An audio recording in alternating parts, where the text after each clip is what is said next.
So the letter to the Philippians. So this is St. Paul's letter to a church that he had established in a city called Philippi. So Philippi um, was an urban center of a Roman colony um, in modern day Greece. So it's an urban center of commerce and trade, and it's got this large large population of retired Roman soldiers, sort of pensioners, so to speak, or well, not so to speak, quite literally, soldier pensioners, and this gave the populace there, those who were not slaves, the free people, some status and some privileges that weren't afforded to a lot of other um, folks that Paul wrote to, including Roman citizenship. So if you were a free person in Philippi, you were a citizen of Rome, which led to other things that you got. But anyway, so he's writing to a relatively well off, generally speaking, group of people, well off church. So there's no consensus on the date of this letter. This could have been one of Paul's earlier letters or one of his later letters. Um, and again, like we've seen in some other letters, there is some internal tension. They're trying to figure out, just like we are today, even what it means to follow Jesus and who Jesus is and was, and um, how that how we should live in light of that. There does appear to be some leadership struggles there in Philippi, but this really is a letter mostly of joy. And there's that line that's we've come back to the verse, whatever's good, whatever's holy, focus on these things, focus on whatever's good. So Paul is imprisoned as he writes this letter, not in Philippi. At one time, Paul was imprisoned in Philippi.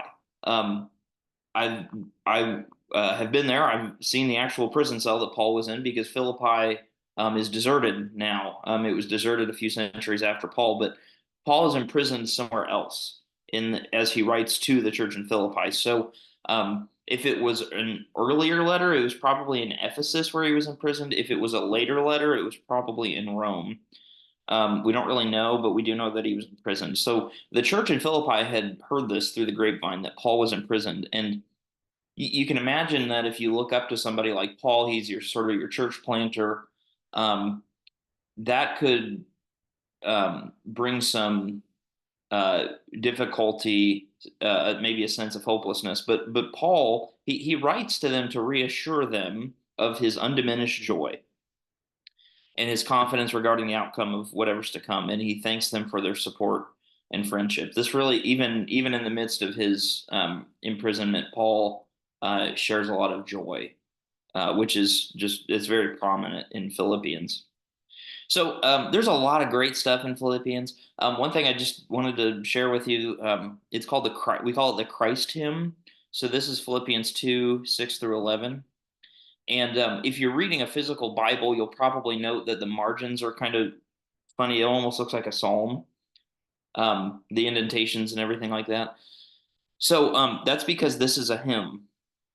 This is probably the earliest Christian hymn that we have there in Philippians 2:6 through 11. And so it's often said that, if you want to know what somebody believes, if you want to know their theology, open their hymnal, which is the same for us today. But this is a nice glimpse into what these earliest Christians were believing and thinking about, and kind of what was important to them about Jesus. So it's all about humility and exaltation. Jesus' humility, go to the cross, led to his exaltation, and thus, it sort of suggests then you should be humble too. Now, that was a total reversal of the social order. So humility in the first century, in a prominent place like Philippi, with all these uh, Roman army pensioners, uh, humility is only fit for slaves. Humility is not fit for people who are Roman citizens who have money and status and wealth. But Paul reminds us that we are first citizens of heaven, that our ultimate loyalty is to Jesus. So Philippians is great. Happy reading.